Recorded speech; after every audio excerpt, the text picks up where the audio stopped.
Legacy Talks. We figured we are going to jump in and we're going to talk to everyone because you all don't know what we do. We've written it on Twitter, and I figured we would come here and let you know exactly what we're doing and exactly why we decided to connect NFTs with real estate and take it from there. So hi, everyone. My name is Peely. And I'm Jason. Good to meet you guys. Good to be on here. For you that we already know, thank you so much for jumping in with us. We're excited to talk more about what we have going on and what we're doing. Yes. So this is all about how we did it, how two bartenders who were living in New York City decided to get into real estate and now have become basically degens. Not really, but yes. So we're going to jump in and start. So it kind of comes down to when we first met, which was back in 2003. We were both, I was managing at 23, I was managing this huge restaurant in New York City called the Frying Pan. At the time, it was really like low key. I wouldn't even call it low key. It was widely unknown, but known at the same time. It was one of those underground places. And I don't know how I got the job there, but I was managing a bar that had club nights of up to 3,000 people. It was crazy madness. So in the wintertime, all the bartenders, because it was an outdoor bar, would also fix up the bar. In walks in Jason with one of the other bartenders, and the bartender tells me, you know what, we're going to do some construction work. My friend Jason here does construction. I'm like, that's cool. He can also bartend. I'm like, yeah, right. So it comes down to it that he actually can bartend. And this is a key note. While you're building your legacy and just like uplifting yourself, surround yourself with people that can do it better than you. Surround yourself with people that have strengths that you don't have. And Jason, that was the first time I acknowledged that. We were friends at the time. We became really, really good friends. We were co-workers. We worked together for 2 years, and then I left to go to California. And one of the biggest pieces there is that, we had, again, built ourselves a community, and it was a community of people that, of course, loved to come out to the space that we were running, but also the people that worked with us there. And it was like summer camp for pirates, we called it, because every summer, all of these great people who were in all these various forms of things, arts, music, other bartending gigs, trying to do some kind of other business, would come back and work at the Frying Pan. And it was this great accumulation of people trying to do better. And what that allowed for this place that went from, just barely surviving, is that by the time Peely had come back, we had grown 25 times in revenue. And, I had the luck that I found myself at that point in the role to be able to run the place. And it was a lot of fun, and I just seen it grow. But it was that first step of just seeing how a place was limited by really just thoughts and action. And what we found here is that we were able to empower other people that were working with us who would have great ideas to say, why not? Go do it, go try it. And that was that first evolution of us seeing this place that just, went from, I don't know, tens of thousands of dollars into the millions by the time we left it. And so Peely came back. We ended up 2009. 2009. We back and forth. So I came back, and all of a sudden Jason was managing the place. And, I loved working at the Frying Pan, but I was like, I am so used to managing, and I stepped in as a manager too. So we went back and forth with the manager position. Finally, in 2012, we get together after almost a decade of being friends, of knowing each other, working with each other. And we get asked a lot, how are we able to work so well together? And it's because that's how we started. We don't know how not to work with each other. We don't know how not to communicate.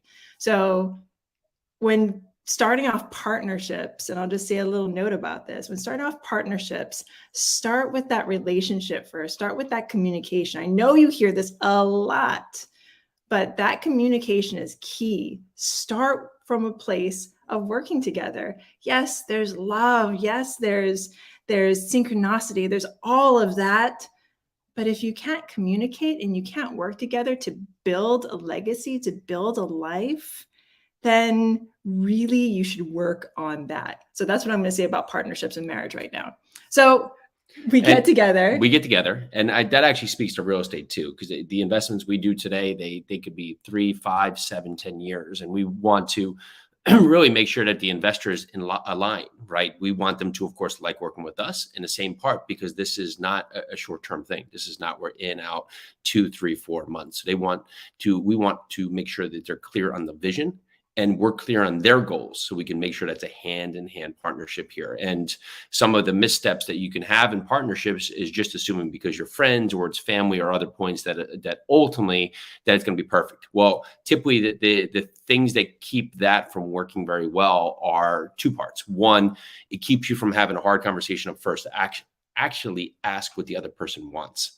Right. And then the other piece of the puzzle is typically your friends or some kind of collaboration or even family that you're in a way like-minded, right? You have the same thoughts. That's why you're friends. You have the same interests. So you might not be in the same position to have really complementing roles or complementing ideologies or complementing, I guess, superpowers that help you get to that best position. So here we are back in 2012, we've gotten together, and Hurricane Sandy happens out in New Jersey. Horrible hurricane. It actually, tormented the East Coast. So there was hundreds of thousands of homes that, of course, got flooded. My father has a business where he lifts and moves buildings. Actually takes a house, like the house you're living in, picks it up and either moves it, the wood frame, off the foundation, or moves it to a different location or raises it higher. Well, his business, doing 12, 13 jobs a year, goes to hundreds overnight, right? So thousands of calls. And at that time, my brother was working for us in the city. We had opened up some restaurants in New York City, opened and sold a brewery at New York City. We're still running the Frying Pan.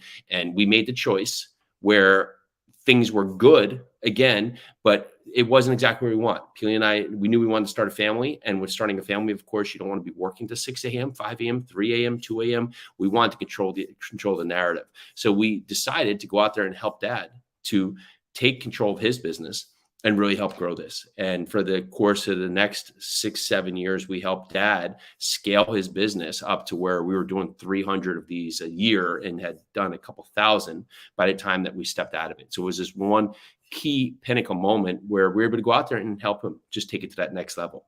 But what carried through there was it was very clear that, again, we had put ourselves in a position of doing, let's say, a job where we were basically trading time for dollars. And many can relate, right? Is that if you don't work, you don't get. There was no, in the bartender world or the beer or bar world, there's no like paid time off, right? And same thing in construction. It's like, hey, we'll be back in 2 weeks, and money just shows up. So we were finding ourselves again active. And here Peely is pregnant with our first kiddo. And we're like, man, we need to find a way to get back our time. So what popped up as one of our thoughts or one of our crazy ideas at the moment was, of course, real estate. So we started diving in, learning about different things, but then we just took action. And we thought what we would do would be the logical approach. Of course, Peely starts now going out there, getting her real estate license. Of course, she's pregnant at the time, doing all these courses, doing these tests. And I go and really start flipping houses.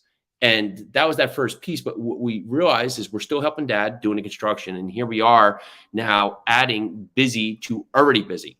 So we could work 25 hours in a day and 8 days a week. We had it, but unfortunately we didn't. And here we are trying to get our time back so we can spend it with our kiddos. And lo and behold, we're doing all this active real estate. So wholesaling, flipping, buying Airbnbs, all these things that took more of Jason and Peely, for which we needed to be able to do what we had done before.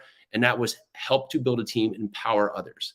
And it took Peely to meet, really just happenstance, someone investing out of state at a RIA meeting. And that RIA meeting. So it's so amazing, because in the NFT space, how often does this happen when you meet someone that just like takes you to the next step? I feel that this happens so often in this space. It's phenomenal, the people that you get to meet. So this is one of those people.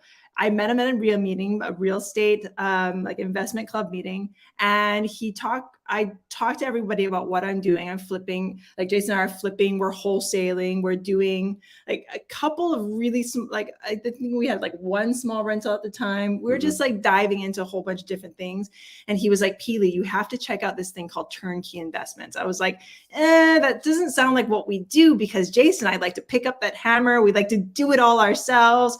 All the things we're going to do it. Which is right there in the narrative, the problem. Yes. Right. If you're happy doing that, more power to you. But again, if you want to be able to grow and help as many people as you can, doing it all yourself is going to limit the possibilities of what can be accomplished. So we basically tell this guy no. He's like, no, okay, I want you to look at the numbers. So with real estate, and this is something we want to really, really bring into the NFT world, because a lot of what you do in the NFT world becomes very, very emotional. You get emotionally charged, you have FOMO. So what we do in the real estate world is it's all about the numbers. If the numbers don't work, it doesn't matter if the property is pretty. It doesn't matter if it has, I don't know, a PFP painted on the door. It's all about the numbers. So I was like, okay, show me the numbers. I bring the numbers home. Jason and I look at it, and we see that this works. But the thing is, Jason has this brilliant idea. He was like, okay, if one of them works, then what if we got a couple of duplexes or fourplexes? Go back to this guy and ask. So this guy does. We end up taking down 2 duplexes with him, which starts out of state as well, which is something that we'll dive into later. Yeah, 1,000 miles away. Yeah, right? 1,000 miles away. Something that we never thought we did do. If it wasn't within driving distance for us, like 100 miles tops, not even that much, we didn't want to see it. This was 1,000 miles. This was in Indianapolis. We were in New Jersey at the time. So we take these 2 duplexes down. We hold them for a year. And at this point, I'm pregnant with our second child. We still have the flipping business going on. We still have the construction business going on. We still have the wholesaling business going on. I think Jason wanted to open a donut shop at the time. And Jason comes to me and he's like, Peely, I've been studying, I've been looking into more real estate stuff. And a lot of people are doing this thing called multifamily. I'm just like, isn't that what we do? We have these 2 duplexes. It's like, no, if we can do 4, why not 40? Why not 400? Why not? Well, the one piece of this puzzle that we've missed is that we started buying these 2s and 3s, right? And so couple unit buildings, right? So houses, basically a duplex, two family house. And the plan was that we would go out there and just set up a process. And it allowed us to get back to what we had done, right? Empower others so they can be in their best superpower to do what they do. So it can help benefit the overall project. So it can help benefit them, right? Give them a role, give them activity. And then of course, empower not only the project, but ourselves as well, right? And so we saw this, that this just started to really work. And lo and behold, money starts just showing up without us actually out there holding tools, doing the day-to-day, being in the trenches, as you'll call it, and just doing the work. And we said, wow.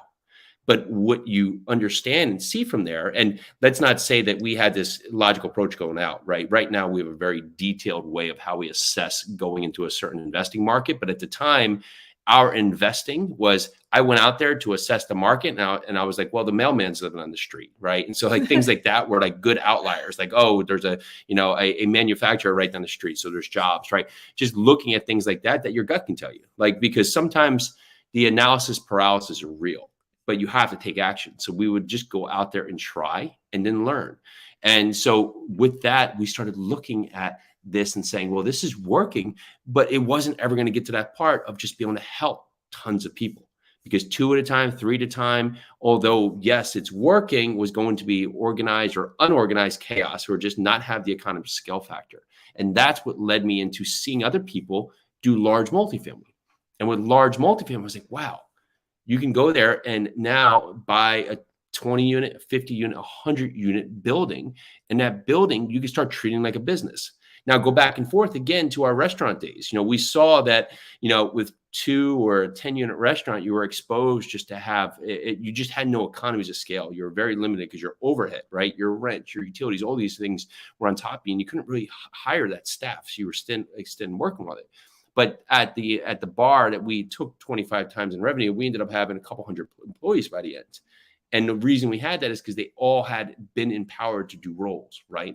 So when you look at an apartment building, what you learn from that is that you can go treat it like a business, like whether it is Think of any business, whether it's an insurance company or it's a restaurant or it's a golf course or it's anything, right? You look and say, well, why is this business not performing? And typically it's easily two parts. It's either not performing because of the owner or because of the business or the property itself. And what we found in multifamily was typically it's a hand in hand, that it's underperformed because of the management, the ownership, and because of the asset. So we started looking for properties and building teams in areas that could help us once we had a property to really sustain, to really go out there and take action upon it. So the reason why we're telling you this entire story is because we want to show you how we've built our processes from day one, from being together, from seeing the strengths within each other, seeing the leadership capabilities within each other, seeing how both of us are different and how we can combine our separate powers to create this amazing legacy and to bring other people with us. Because this is what we want to do with legacy leaders. We want to combine all of our strengths and we want to find the strengths. Leaders, and you've seen me write this before on Twitter, leaders lift leaders. Leaders, it's not about the followers. I know we're all like, it's follower count is very important. You want to make sure you have that social credibility and everything. But the thing is, real leaders, that doesn't matter. Real leaders lift people up. Real leaders see the leadership capability in everyone that they meet. So when I walk into a room, I lead with aloha. After what we talk about today, I want to know what your legacy is. My legacy is aloha. I lead with aloha. I live with aloha. Aloha is in my name. My entire name is Pili Aloha. After our talk today, I want you to sit down and I want you to write, what is my legacy? And I want you to write everything that you can think about and see if where your track right now is pointing in that direction. And if it's not, figure out how you can. How can you point to that in that direction? How can you take those steps to take yourself to the next level? And we know that legacy leaders can be that level up for you. So where we stood, right, is that we had these 2s and 3s and we sold them off. And within 8 months, we were able to go out there and buy a 94 unit apartment building. And that was our first step into this. And we're going to leave it today at that point, because that's now carried us through where we've done, $160 million in transactions, probably be close to 200 million within 4 months from now, of transactions since that time. And that was a few short years ago. And it was just all of these parts where, don't forget, I mean, a couple of years ago, we're working, for a paycheck, and we're working really for dollars at a bar, right? And it was just understanding that more is possible. And it's also now just really the big mission here is that we empower communities. We help others so that can help the process, help the project, which ultimately, when you help others and you do it in the right way and you look to sustain and give back, it ends up helping you. So that 94 unit was, of course, our first big lead into large multifamily. We've done a number since then, and we will definitely be back tomorrow to talk more about that, other parts about legacy leaders, and of course, go out there, do your own point to just set the stage for what's possible within you and your life, because we find that really our biggest limitation is just thinking we can't. But really, the second you think, well, why not me? It kind of opens a lot of things up. Yeah. Why can't I? So after we talk today, think about it. Think about what your legacy is. Think about what your why is and write that down. I want to hear about it. I want you to write about it. I want you to copy and paste it, put it into Twitter, tag me, put it into Facebook, tag me, put it into our Discord. So, and here's the great thing. So for everyone that's in our Discord right now, and thank you all for joining us. Thank you. I said that we were going to do a giveaway today. So I am taking a screenshot right now. I am going to ask you to give me a minute, and I'm going to close everything down. And this is only for the people in Discord right now. So everybody that's watching the video or the recording, I'm sorry, this is not for you. It's only the people that came and showed up. Legacy leaders show up. So thank you for showing up. Give me a minute. I'm actually going to make a giveaway box inside of Awesome. our giveaways, or in our give back channel. And I took a screenshot. So if anybody else besides these people show up and click that button, they are not going to get it. And I will redo it. That's why our bulldog just walked away, because she was in a room, but somehow she can't join Discord yet. She heard that and just walked out of the room. So thank you so much. Give me a minute, everyone that's here. And so much aloha to you. Thank you, everyone. Aloha.